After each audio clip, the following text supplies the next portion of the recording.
News India 27 नव्या पिढीचं नवं माध्यम। सनातन वैदिक धर्मसभा नाशिक, संस्कृत भाषा सभा नाशिक, गंगा गोदावरी पंचकोटी व पुरोहित संघ नाशिक, पुरोहित संघ त्र्यंबकेश्वर, संस्कार संवर्धिनी सभा जी अखिल भारतीय स्तरावर काम करते ती संस्था, अशा सर्व संस्था मिळून दिनांक 9 तारखेला म्हणजे 9 मार्च 2025 रोजी स्वामीनारायण संप्रदायाचे परमपूज्य भद्रेशजी स्वामी, ज्यांनी वैदिक प्रस्थानत्रयीवर अर्थात ब्रह्मसूत्र, श्रीमद भगवद्गीता आणि उपनिषद यांच्यावर सनातन वैदिक परंपरेनुसार स्वतंत्र भाष्य केलं आणि त्या भाष्याला सगळीकडे मान्यता मिळाली, ते या ठिकाणी येत आहेत।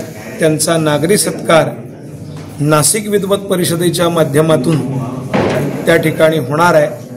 सकाळी अगोदर तीर्थपूजन, रामरायाच्या चरणी त्यांनी केलेल्या त्या ग्रंथांचं समर्पण, पूजन आणि त्यानंतर दुपारी 3 वाजेपासून संपूर्ण नाशिक जिल्ह्यातले असणारे वैदिक विद्यार्थी, वेद पाठशाळा यांचा वसंत पूजा, मंत्रजागराचा कार्यक्रम, त्यानंतर शास्त्रार्थ सभा आणि त्यानंतर संध्याकाळी 6 ते 7:30 या वेळेत विद्वत सत्कार अर्थात परमपूज्य भद्रेश स्वामीजींचा विशेष सत्कार, नागरी सत्कार आपण करणार आहोत। ज्या कार्यक्रमाकरता प्रमुख पाहुणे म्हणून, अतिथी म्हणून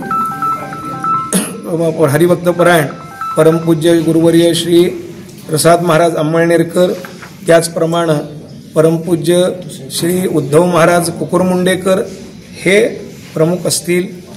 स्वामीनारायण संप्रदायाचे स्वामीनारायण मंदिर दादरचे प्रमुख कोठारी स्वामीजी यांच्या उपस्थितीत कार्यक्रम होईल।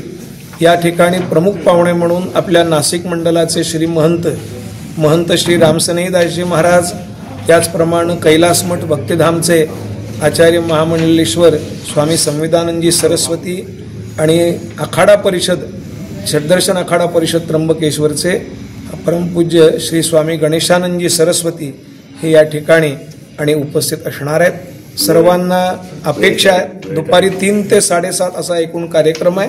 सत्काराचा मुख्य कार्यक्रम 6 ते 7:30 या वेळेतला ठिकाण स्वामीनारायण मंदिर जे आहे BAPSचं नवीन निर्माण झालेलं, त्याचं जे सभागृह आहे सहजानंद सभागृह, या ठिकाणी आणि हा कार्यक्रम 9 तारखेला होणार आहे।